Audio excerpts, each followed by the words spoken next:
వ్యక్తుల స్కాములు చేద్దాం. ఇదే రాజకీయ నాయకుల పని. ఏదైనా మంచి పని ఉంటే అన్ని పార్టీలకు అతీతంగా మనం సపోర్ట్ చేద్దాం. Okay right. సునీత గారు చెప్పండి మేడం. రామకృష్ణ గారు నమస్కారం అండి.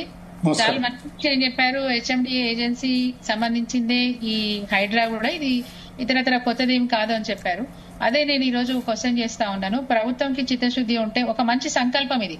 ఏది మన ఆస్తుల్ని, మన పర్యావరణాన్ని పరిరక్షించుకోవడానికి, ప్రకృతి సిద్ధమైనటువంటి వనరులు ఈ రోజు కాపాడుకోవడానికి ఒక మంచి ప్రయత్నం అని నేను కూడా ఒప్పుకుంటాను. దాన్ని చిత్తశుద్ధితో చేస్తే మాత్రం అందరం కూడా స్వాగతిస్తాము. రెండో విషయం ఏంటంటే హెచ్ఎండిఏ పరిధిలో ఉన్నదే ఇది జియో నంబర్ 99 మరి 157 ఉదాహరించలేదు దీంట్లో అనేది విషయం చెప్పారు, మీరు స్పష్టంగా చెప్పారు.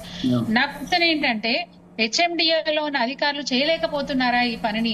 మరి నోటీసులు ఇచ్చి మీరు అక్రమంగా నిర్మాణం చేసుకున్నారు, గతంలో ఒకవేళ దీనికి పర్మిషన్ ఉన్నప్పటికీ కూడా ఇది కరెక్ట్ కాదు, ఎఫ్టీఎల్ జోన్ లో ఉంది కాబట్టి దీన్ని వెకేట్ చేయాలని చెప్పడం ఒక విషయం అయితే, రెండో విషయం నేను ఒక ప్రశ్న అడగదలుచుకున్నాను సార్. మీరు అనుభవజ్ఞులు, లీగల్ గా మీకు అన్ని విషయాలు తెలుసు, మరి అనుభవంతో మీరు మాకు ఒక విషయం చెప్పాలి.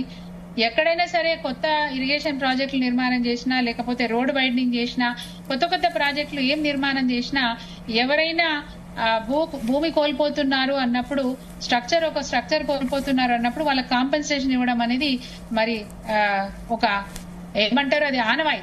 మరి ఈ రోజు హైడ్రా ఏదైతే కార్యక్రమాలు చేస్తా ఉందో, మరి అలాంటప్పుడు హెచ్ఎండిఏ పరిధిలో ఉన్న ఏజెన్సీ ఈ రోజు హెచ్ఎండిఏ పరిధి దాటి పర్మిషన్స్ ఉన్నా గానీ వాళ్ళ నిర్మాణాలు కూలగొట్టినప్పుడు నోటీస్ ఇవ్వాలనేది ఒక విషయం. రెండోది, నోటీస్ ఇస్తున్నప్పుడు సర్టెన్ టైం ఇవ్వాల్సి ఉంటుంది. ఒక వారం రోజుల, ఒక 10 రోజుల, ఒక 15 రోజుల టైం ఇవ్వాలి. ఒక మాట నేను అడుగుతున్నాను పెద్దల్ని, మరి ఈ రోజు నిన్న మొన్న కొన్ని చెరువులు ఆక్రమించుకున్నారని చెప్పి పేదవాళ్ల ఇల్లు కూలగొట్టారండి. ఇల్లు కూలగొట్టడం అనేది చట్టపరమైనటువంటిది కావచ్చు, కానీ ఇంట్లో ఉన్న వస్తువులు మాత్రం వాటిని కూడా డ్యామేజ్ చేయడం అనేది మరి ఈరోజు చట్టపరమైందా అని నేను అడుగుతా ఉన్నాను. పేదవాళ్ళకి నోటీసులు ఇచ్చి మీరు ఖాళీ చేయండి అంటే వాళ్ళు ఖాళీ చేస్తారు, ఖాళీ చేసి వెళ్ళిపోతారు, ఎక్కడో దగ్గర వెళ్ళిపోతారు. వాళ్ళ వస్తువులు, వండుకునే గిన్నెల దగ్గర నుంచి పిల్లలు చదువుకునే పుస్తకాల వరకు కూడా డ్యామేజ్ చేయడం ఎంతవరకు సబబని నేను పెద్దల్ని ఈ రోజు అడుగుతా ఉన్నాను. రెండో విషయం, దీన్ని రాజకీయం చేయడం కాదండి, నిజంగా కూడా స్వాగతించాల్సిన విషయమే. ప్రకృతి పరమైనటువంటి ఒక మంచి అసెట్స్ ని కాపాడుకోవాల్సిన బాధ్యత ప్రతి పౌరుడి మీద ఉంది, ప్రభుత్వం పైనే కాదు ప్రతి పౌరుడి మీద ఉంది. దాన్ని కాపాడుకోవాల్సిన దానికి అందరూ కూడా సహకరించాలి. బట్ మేం డిమాండ్ చేసేది ఏంటంటే, ఓ ప్రతిపక్ష పార్టీగా మాట్లాడుతున్నామని ఆలోచించొద్దు. ఇక్కడ ఉన్న పౌరులుగా మేము అడుగుతా ఉన్నాము, కాంపెన్సేషన్ ఎందుకు ఇవ్వరు? పేదవాళ్ళకి కాంపెన్సేషన్ ఎందుకు ఇవ్వరు? అక్రమంగా నిర్మాణం చేసుకుంటే నోటీసులు ఇవ్వండి, కూల్చేయండి, దానికి ఎవరమైనా స్వాగతిస్తాం.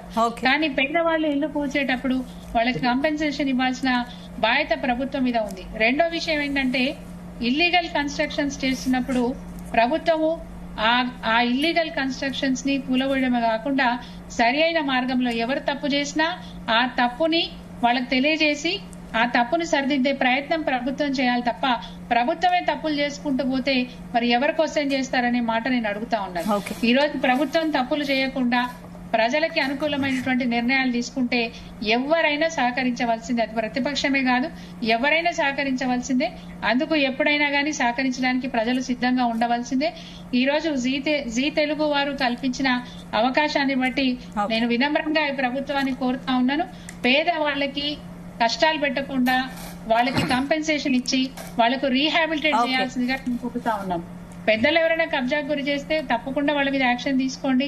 బట్ పేదవాళ్ళకి మాత్రం కాంపెన్సేషన్ ఇస్తారా, రీహాబిలిటేట్ చేస్తారా, చట్టపరమైనటువంటి చర్యలు తీసుకోండి తప్ప మీరు కూడా ఇల్లీగల్ యాక్టివిటీస్ దిగితే ఇది హర్షించదగ్గ విషయం కాదు.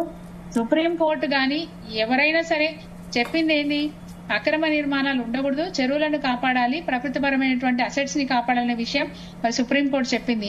దాన్ని నిబద్ధతతో అమలు చేయాలని చెప్పి నేను ప్రభుత్వాన్ని కూడా అప్పీల్ చేస్తా ఉన్నాను. రైట్. ఇదే అంశానికి మనతో మాట్లాడడానికి విజయలక్ష్మి గారు స్టూడియోలో జాయిన్ అయ్యారు. విజయలక్ష్మి గారు, మీరు లక్ష్మీ శ్రీనివాస్ బిల్డర్స్ ఓనర్ కదా. సో రీసెంట్ గా దుండిగల్ కత్వా చెరువులో మీ ఆల్మోస్ట్ 14 విల్లాలు హైడ్రా కూల్చేసింది కదా, మరి ఏంటి ఏం చెప్పదలుచుకున్నారు? ఈ డిమాలిషన్ విషయానికి వస్తే ఇది ఒక అన్ఫార్చునేట్ థింగ్ గా నేను అనుకుంటున్నానండి.